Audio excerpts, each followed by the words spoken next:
pasión por la educación y cultura llega a sus hogares con Encuentro con la Ciencia, con el científico Modesto Montoya. Bienvenidos a Encuentro con la Ciencia. Gracias, amigos, por estar con nosotros en un nuevo Encuentro con la Ciencia. Tenemos el gran honor de la visita de Daniel Mora, ingeniero, militar, político, deportista, en fin, tantas cosas, historiador además. Hablar con él es enterarse de muchas cosas. Gracias por aceptar esta... No, Modesto, un placer estar contigo. Además es exalumno de un gran amigo mío, Víctor Coronel, que ahora se encuentra en Nueva York, pues gozando de la vida donde se aprecia la ciencia y la tecnología. El tema que quería conversar contigo, Daniel, es finalmente el Estado. ¿Qué cosa tiene que hacer el Estado para que un poco intentemos por lo menos salir de este pozo en el que nos encontramos, de la dependencia, no voy a decir dependencia exclusiva de las materias primas, pero gran parte de nuestra discusión es las cosas que suceden en Tía María, los conflictos sociales que generalmente son generados por la falta de empleo diferente a la minería. Y ahora tenemos a Bolsonaro que está ha incentivado la llegada de gente a la explotación de la madera y creando incendios increíbles. El Estado, ¿qué crees que tiene que hacer para intentar salir de esta situación? Bueno, ha habido en la época de toda la República esfuerzos por hacer esto. Por ejemplo, Castilla fue uno de los primeros que quiso hacer industria, inclusive crear un astillero en Puno, 1854, y ahí se construyó el buque Manco Cápac, que actualmente está todavía en uso, y se llevó a lomo de mula las piezas y todo, y ahí se fabricó el famoso buque Manco Cápac. Después tuvo Pardo. Pardo quiso entrar a la primera, ponerse en sintonía con la primera revolución industrial. Y creó el Politécnico. Y creó la Escuela de Ingenieros. También. Y creó la Escuela de Ingenieros Agrónomos, 1875, desgraciadamente. Y comienzan a llegar los mejores laboratorios de toda Latinoamérica. El laboratorio sismológico, llegan otros tipos de laboratorios. Desgraciadamente, la guerra con Chile interrumpe ese proceso que quería Pardo lograr con la industrialización del país. Y ahora hemos pasado tantos años, han habido intentos individuales de esfuerzos privados por lograr que la ciencia, la tecnología y sobre todo esté a ritmo de lo que ocurría en el mundo. En 1875 también, el general del Solar, que era ministro del gobierno, se va, inaugura y participa y apadrina el nuevo cañón avancarga de retrocarga que se había transformado un cañón de avancarga en una factoría de Bellavista del Callao. Y en 1875 ya este ministro de gobierno decía el peligro que significaba para un país como el nuestro la dependencia tecnológica. Ah, caramba. Sí, ya 1875. O sea que no hemos inventado nada. Y estaba pues con todos estos auspicios, que es interesante porque estos documentos me lo hizo llegar el Vieve, Jorge, el otro hijo, en una oportunidad que ha fallecido. Y así hemos tenido esfuerzos aislados. Se fabricaron en esa época 87 cañones tipo Krupp, que eran los mejores de Alemania en el mundo en ese momento. El Perú fabricó vagones de ferrocarril, fabricaba rieles. Es decir, hicimos armas, también tuvimos una fábrica de armas. Es decir, por ese lado comenzó más o menos un desarrollo importante. Lo que en Estados Unidos fue la fabricación de herramientas para la agricultura, por ejemplo, y con apoyo de las mismas empresas. En el Perú nunca ha habido un apoyo de empresas. Entonces, cuando hemos llegado nosotros a esta época, hemos seguido igual. Y cuando se habla del índice de complejidad económica, son mapas mundiales en que aparecen los mapas térmicos, es decir, países con mayor color rojo, por ejemplo, intenso, significa que es un país que introduce más conocimiento en la materia prima. A medida que va disminuyendo de intensidad ese color, aparecen los países que tienen menos incorporación de conocimiento en la materia prima, hasta que el Perú, junto con Bolivia, con Ecuador, Chile un poquitito más intenso, ¿no? Sale el color casi arena. significa, muy fácil explicar, el último cuadro significaba que el Perú hace 60 años exporta lo mismo. Así que independiente de los gobiernos, seguimos exportando lo mismo. ¿Y qué significa esto? Significa esto que el Perú poco conocimiento introduce en la materia prima y como consecuencia la inversión que viene al Perú solamente es pico, para materia prima, pala y carretilla. O sea, es más de utilización física que utilización de conocimientos. Esto ya se ha invertido totalmente, ahora la exportación está en las portones de servicios, ¿no es cierto? Y nosotros seguimos con la cantaleta de materia prima. Está bien, hay que exportarla. De todas maneras, no lo vamos a dejar. Entonces, no hay una política, hay políticas. Pero además hay en que todos hacer los otra discursos de todos los presidentes, tú puedes encontrar un discurso que habla del desarrollo de la ciencia y la tecnología. Entonces, para los discursos oficiales, para las plateas, perfecto. Pero en la etapa de realizaciones es lo más complejo que se le puede presentar porque falta decisiones políticas. Y si hay decisiones políticas, hay una tremenda desidia en cumplir los postulados o las políticas que se puedan decir. En nuestro país, todos hablan. A mí me hicieron una entrevista hace algunos meses sobre un nuevo plan estratégico de desarrollo de la educación en el Perú. Entonces yo fui a esa entrevista, fui a mi biblioteca y tenía ahí como 12 tomos de planes estratégicos de desarrollo de educación en el Perú. Entonces me fui con 3. Entonces cuando Santiago Pedraglio de la Católica me entrevistó para opinar sobre el nuevo plan estratégico que iban a hacer al 2036, yo le dije, bueno, permíteme entregarte 3 tomos, ahí está toda. Somos puros diagnósticos. Nadie se atreve a hacer las cosas. Y yo llegué al Congreso y yo dije, vamos a hacer esto. Porque ya todo está dicho, sabemos cómo está todo el mundo habla todo, pero nadie se dice, vamos a hacer. Hay que hacer cosas en nuestro país. Entonces falta una política. ¿Hay políticas? Sí hay políticas. ¿Qué es lo que falta? Decisiones políticas. Y liderazgo para llevar a cabo esas políticas. Que en nuestro país, cuando sacamos la ley universitaria, dijimos, tampoco debemos compararnos ni a Brasil, ni a Argentina, ni a Chile. Porque también están por debajo de la línea de los países que no contribuyen con su educación a su desarrollo.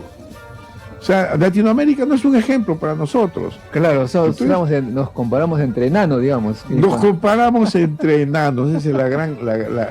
Estamos un poco más, porque ¿cuál es la gravedad del Perú? Que está rezagado en una región rezagada. Ese es el gran problema, ¿no? Pero de ahí, a escoger de modelo uno de estos países sería la peor desgracia que nos pudiera pasar. Por eso nosotros hicimos en nuestro estudio, dijimos, no podemos compararnos a Chile, porque Chile no contribuye con su educación a su desarrollo de su país. No contribuye con su educación a bajar a hacer más ricos a los pobres con la educación. Tampoco contribuye. En los cuadros internacionales no figura así Latinoamérica. Y por eso, que este año, por ejemplo, la economía global va a crecer 3. Toda la economía de Latinoamérica está en 0.2, 0.3, 0.6 como máximo. O sea, cuando dicen, el Perú porque el señor Vizcarra no ha hecho esto. No. Nosotros no movemos la economía. Acá la mueven las transnacionales.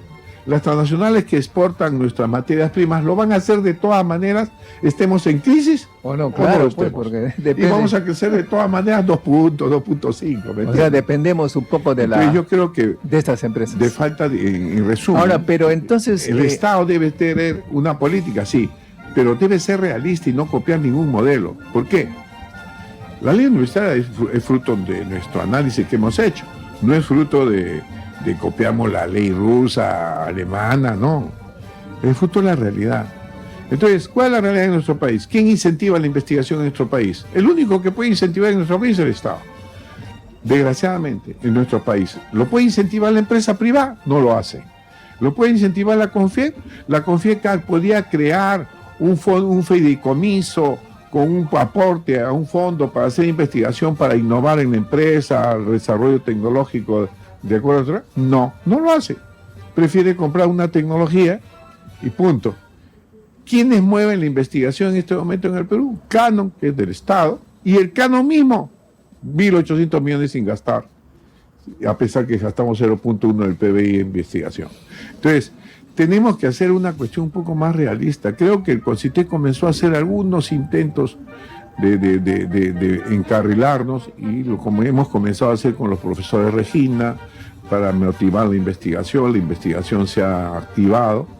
Para que tengan una idea, 70% se ha incrementado la investigación en las universidades peruanas en los últimos 3 años. Chimago saca una revista de publicaciones científicas. El Perú ha incrementado en 4 veces las publicaciones en los últimos años, y eso es bastante importante. La gente está comenzando a aprender cómo publicar, porque está bien habiendo ignorancia, aunque te parezca metida a la UNI. Una vez estuve yo cuando acreditaron a la Facultad de Ingeniería Civil de la UNI, que me invitaron. Estaban los norteamericanos, y los norteamericanos dijeron: ¿sabían ustedes en la UNI que tienen uno de los mejores laboratorios de hidráulica del mundo? Todo el mundo se miraba la cara. La UNI no sabía, ¿me entiendes? Y había sido construido por el doctor, si lo conociste, a Ibáñez, a todos esos monstruos que estudiaron y que vinieron poco a poco y fueron armando todo eso. ¿Sabían ustedes que tienen alumnos talentosos en la UNI?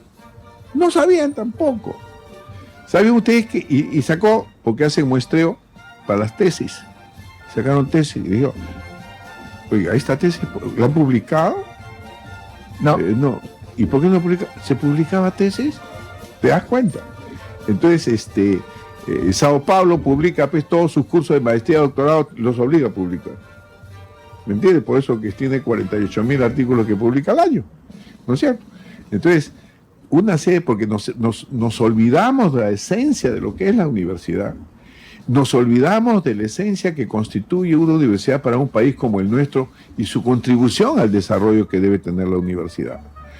¿Cómo es posible, como dije yo una vez, creo, no sé si al doctor Alba, que la UNI no haya desarrollado una carrera de transporte para dar solución a los problemas que tenemos de transporte en el Perú, en todo el Perú? Nosotros la universidad es el único brazo que tienen los estados y los gobiernos, ¿no?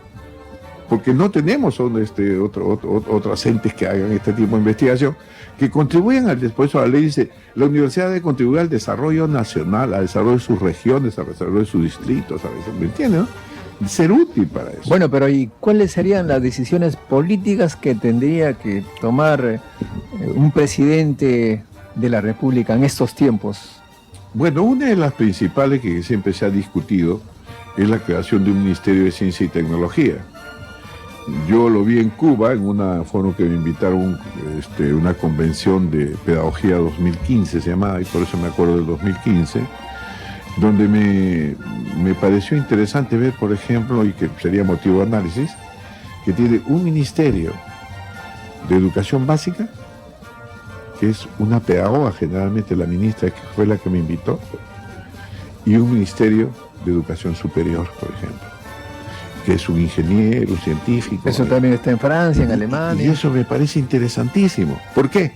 Porque el ministerio de acá deja de lado, el Ministerio de Educación, todo lo que es educación superior y ciencia. No, está con el SUTEP ahí. Están con el SUTEC ahí, están con la cuestión de educación básica, ¿me entiendes? Y no hacen hincapié hablando en lo que provoca. Cosas de género, importantes, pero no para lo que el país requiere para dar sus saltos. Yo he sugerido, cuando estuve en el Congreso, en conversaciones, que en el Perú podía hacerse una división de ese tipo, pero además al Ministerio de Educación Superior, Ciencia y Tecnología.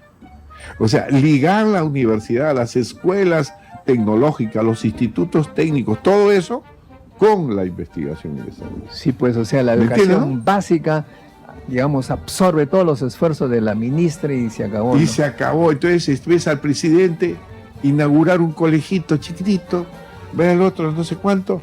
No hacemos cosas entre las ideas que también me parecen interesantes que te he escuchado, es la creación de una entidad de élite superior, diferente a las universidades. Diferente, que era la Escuela Superior Tecnológica. No hay ninguna. En Francia hay lo que le llaman el Politécnico, ¿no? Pues, que entran los mejores cerebros ahí. Así es, y salen 500. Todo el mundo quiere entrar y un combate tremendo, una competencia. Para entrar ahí tiene que ser un trome en física, en química, en físico-químico. Y matemáticas. Esa es la primera condición para entrar ahí. Esto es una cosa Entonces, muy no lo interesante, entienden. pero ¿por qué no lo entienden? No lo entienden. Entonces, no hay en el país. Entonces yo quería comenzar Pero con las sí Fuerzas Armadas. hay un colegio mayor, por ejemplo, algo es algo. Lógico, el Pero colegio podría mayor. haber una especie de universidad Y mayor, el colegio digamos. mayor, por ejemplo, se dejó de lado. ¿Ah, Cuando sí? yo analicé el colegio mayor, me interesó porque yo había venido a una gran unidad escolar, el Ricardo Bentín, donde mis profesores eran de la UNI. Claro. ¿Ya? Entonces, ¿por qué a mí me enseñó matemáticas de primera y media un profesor de la UNI? Entonces nosotros teníamos, casi de mi colegio siempre iban a la UNI, a su universidad natural. Entonces decía, ¿qué pasó? En esa época, yo he hecho la investigación, un profesor de colegio ganaba $3,000 mensuales. Ahí Según del secreto, pues. estaba el último estudio de grade. Ahí del Ya, secreto. con Alan bajó a $100. ¿Te imaginas? De No, no 3,000. me haga recordar. Entonces, ¿por qué habían profesores contratados de la UNI? Porque les pagaban bien también los colegios a profesores de la UNI. Cuando entró el gobierno de Alan García con Meche Cabanillas, dice que no, el profesor de la universidad no debe enseñar, Bueno. sino deben ser del magisterio. Entonces, se arruina ahí todo un proceso. Pero volviendo O sea, tendríamos que crear un una centro escuela superior de... entonces, cuando se crea el Politécnico, colegio mayor, yo voy a ver el colegio mayor y me impresionó. Era como un colegio, como un Leoncio Prado de antiguo, ¿no? Que estaba en tercero, cuarto y quinto, muy bien seleccionados, tenían laboratorios por todos lados, se despertaban a las 6, bien Tú estás alimentados. el de Huampaní, estás hablando. De Huampaní, Sí. bien Pero alimentados. sigue, ¿no? Sigue, pero lo quisieron desaparecer. Entonces, era Patricia la ministra. ¿Y por qué lo querían desaparecer? Porque dice que era demasiado elitista, que discriminaba a los demás. ¿Por qué un grupo podía ser mejor calificado que todo el pueblo en general? No le dije, acá están entrando por competencia. Y además hay gente Y del además- pueblo. Y gente del pueblo. Acá no, si yo me encontré con una chica de Huancavelica de 13 años que ya tenía sus 2 años ahí y me hablaba como una viejita, que yo me quedé impresionado del lenguaje que empleaba, de la forma como hablaba. Se quedó admirado porque primera vez veía edificio de 3 pisos. Pero hablaba con una sencillez y un razonamiento increíble. Pero no se da también... Entonces, Sí. se quiso destruir eso, entonces comenzó nuestra guerra. En nuestra guerra yo comencé a hacer las reuniones de la Comisión de Educación en Huampaní para que no se destruyera. Y después ya con Saavedra creamos 23 más. Entonces la Escuela Superior Tecnológica es conjuntar todos los recursos que tenemos, humanos, tecnológicos, maquinaria, equipos, todo en un gran centro, donde se puede hacer fundamentalmente investigación aplicada, que le sirva al país. ¿Debe depender del Estado? Sí, porque no tenemos empresas que den esa cuestión. Y el Estado debe dar solución a los... Por ejemplo, no es posible que tú vayas a Urubamba, que es un valle, que toda la cuestión... Yo he vivido, voy de vacaciones a ese valle, a un pueblito que se llama Chichubamba, que es 3 hectáreas que tiene un amigo mío ahí, un andén, y ahí es increíble cómo se vive, sales a caballo y toda la cosa. Y el campesino sigue con su chaquitalla. Hemos sido incapaces de tener un pequeño tractorcito, como No. tienen los chinos. Hay también en las yuntas. ¿Me entiendes? Seguimos igual, como hace 1000 años. Eso No es somos incapaces de bajar la velocidad a los ríos. Para la cuestión, por ejemplo, de los ríos nuestros que causan tremendas inundaciones en la época del Niño. Cuando los incas habían dado solución a ese tema, vienen con gran velocidad, lo bajan con plataformas, Sí, las plataformas se bajan, lo mandan a tantos velocidad ejemplos cero. en Cajamarca. Nuevamente, ¿me entiendes? No, somos incapaces de hacer eso y tenemos la capacidad humana de poder hacerlo. O sea, tú tienes la propuesta, un centro superior tecnológico y además alto un nivel. ministerio. Y Mira, de- justo tenemos a una llamada de un chico que se va a las Olimpiadas de Ciencias de Rusia, que ha sido formado en nuestro pequeño Ya. centro semillero científico. Qué bien. Espero que tus hijos o Sí, sí. tus nietos, digamos. Sí. Aló, ¿escuchas? ¿Estamos Sí, al aló, aire? doctor. Aló, ¿Cómo, doctor. cómo está, David? Cuéntanos, esta experiencia que, bueno, tú te has formado en gran parte con nosotros en nuestro semillero científico, CEPRESIT, Sí. y me da la sorpresa que te vas a Rusia. Cuéntame, ¿de qué se trata? Que estamos acá con Daniel Mora, general Daniel Mora, que es un gran impulsor de la ciencia. Cuéntanos tu experiencia. Bueno, Primero, la municipalidad hizo una convocatoria abierta hacia el concurso de metrópolises, donde invitan a las universidades, a las ciudades más grandes del mundo a participar en el concurso con las 4 áreas que son matemática, química, física y ciencias de la computación.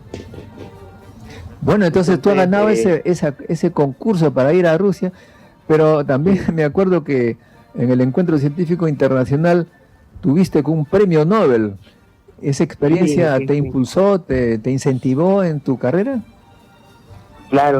En el Encuentro Científico Internacional me encontré con el premio Nobel de Física y fue una experiencia saber a alguien como un ídolo, porque siempre estaba interesado por la física.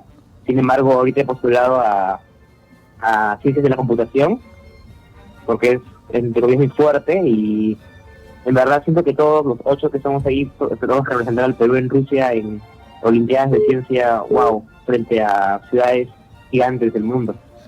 Aquí tienes a Daniel Mora, que es un gran impulsor de la ciencia y la tecnología en los sistemas educativos. ¿Qué le pedirías? Porque él es llamado a tener grandes responsabilidades en el gobierno peruano. ¿Qué le pedirías al Estado para que sigamos mejor en ciencia y tecnología? Bueno, principalmente apoyo, porque el apoyo que hemos recibido para el viaje a Rusia ha venido de empresas privadas que nos han patrocinado en gran parte. O sea que el Estado no puso nada. No, él solamente hizo la convocatoria. La municipalidad, bueno, algo es algo. Y entonces tú vas a postular en la parte de computación. ¿Cuál es tu proyecto que vas a presentar? Bueno, es un examen tipo Olimpiadas de Informática, en la cual vamos a programar, en mi caso elegir el lenguaje de C++, para resolución de problemas de programación competitiva. Muy bien, David. Mira, esta es una breve entrevista telefónica. Espero que nos encontremos esta semana para hacerte una entrevista grabada más amplia. Te deseamos mucha suerte y felicidades. También felicitaciones a tus padres que siempre iban al CEPRESID todos los sábados ahí presente cuando su hijo practicaba su electrónica, su computación. Sí. Te agradezco mucho. Gracias a usted, doctor, por la oportunidad y por todo lo que me ha ayudado a crecer como persona en todo ese tiempo. Muchas gracias y buena suerte en Rusia. Nos debe traer una medalla. Sí, pues. Gracias. Esperemos que así sea. Los peruanos, tú sabes, en matemáticas somos uno de los mejores en Latinoamérica. Por ejemplo, Brasil se lleva a todos nuestros matemáticos. Se lo llevó a Ruiz Clayson. ¿Te acuerdas de Ruiz Clayson? Claro, el cabeza. Él fue mi profesor de matemática en ecuaciones diferenciales con derivadas parciales. Y era un trome. Y se lo llevó a Brasil. Y una vez vimos llegó a ser presidente. Llegó presidente después de la academia, de los matemáticos. Y gracias, David. Se llevan los matemáticos. Gracias. Listo. Bueno, entonces... Él dice, por ejemplo, el apoyo. El apoyo se lo da a la municipalidad. Pero se lo da con una convocatoria. Una convocatoria así para que figuretear, en la foto ya. Y punto, ahí se acabó. Somos nosotros los campeones de los pilotos, de los proyectos pilotos, hacemos las cosas. De ahí no continuamos. Nos falta esa perseverancia, esa insistencia en las cosas, hasta lograr lo que queremos. Pero además no sabemos qué investigar. Ese es el gran problema, y tú como investigador y científico lo sabes. Justamente ahí te quería hacer la pregunta. Un ministerio de Cienciología, precisamente en el Consejo de Ministros, al ver la problemática general del país, pues se le dice al ministro de Cienciología, mire, este problema deben resolverlo todos los investigadores que tienes a tu cargo. Por decirte, bueno, oye, resuélveme el problema de transporte, pues. Oye, resuélveme cómo podemos resolver si en una oportunidad, por ejemplo, el fenómeno del Niño, se derivaron las aguas al desierto de Sechura y se creó la Niña. ¿Por qué no continuamos con eso? ¿Qué pasó? ¿Cómo fue que se hizo? Yo te digo eso porque yo participé en esa recomendación de derivar las aguas en esa época, cuando estaba Fujimori. Y dije, pues, tenemos tremendos desiertos que hay en Piura, no podemos diseñar algún mecanismo para derivar esas aguas. ¿Te imaginas que todas esas aguas se hubieran entrado a la ciudad? Entonces, se hizo algo así improvisado. Pues salió. Pero ahora pues sistematízalo, hazlo bien, las medidas de prevención ya están ahí. ¿Cómo es posible, por ejemplo, y derivar las aguas? Nuevamente viene otro fenómeno, nuevamente inunda la cuestión porque no se tomó la previsión. Entonces, vamos a un trabajo de investigación interesante. Vino una empresa coreana norteamericana después del fenómeno costero que perjudicó todo el norte del país, Piura en particular. Y el embajador de Corea me llamó, me dijo que recibiera a estos señores, que era una empresa coreano-norteamericana. ¿Para qué era? Yo lo recibí en mi casa. Yo no estaba en el gobierno, pero... Y me presentaron en computadora que ellos habían presentado una vez que entró Kuczynski, que lo había escuchado, que eliminar la corrupción y no sé cuánto, que las empresas, que para qué, para... se presentó las coreanas norteamericanas. ¿Qué querían hacer? Una nueva ciudad en Piura. Y le presentaron un proyecto, una nueva ciudad de 50.000 habitantes, con una construcción de 10.000 viviendas, unifamiliares, multifamiliares, pistas, veredas, cables subterráneos, ni un cable por el aire, colegios, moles, bomberos, comisaría, colegios, todo. Modernísimo. Modernísimo. Y después le dije, ¿y cuánto cuesta esto más o menos? Bueno, esto nos cuesta, me hicieron unos cálculos que tenían preliminares, unos 3.000 millones de dólares. Era para una nueva ciudad, sí, me dijo, y se recupera parte de la inversión. Claro. Vendiendo los módulos, vendiendo los moles, vendiendo no sé cuánto. Y la ubicación de esta ciudad debe ser en Piura, pero en este lugar, para evitar nuevas inundaciones. Y queremos traerlo como nuevo modelo para que el Perú, que es una zona de desastres continuos, tenga un modelo para diseñar nuevas ciudades. ¿Y? Entonces, ¿pero cuál es el problema? Que hemos presentado hace 2-3 meses este proyecto a la PCM, con el ministro Zavala, y no nos han dicho nada. Sí, pues. Ya, entonces imagínate. Bueno, mira, se nos está acabando el tiempo, qué interesante. Tenemos que volver a... Sí. Claro que sí. Pero si el verdadero problema, yo digo, como militar que he estado yo en la Comisión de Educación, a Dios gracias, tenía 5 profesores universitarios que podíamos hablarnos, pero el resto no sabía ni lo que era educación. Desafortunadamente, comprometemos a Daniel para venir a hablar de estos temas, para educar a nuestra gente. Gracias, con nosotros será hasta un nuevo encuentro con la ciencia. Chao.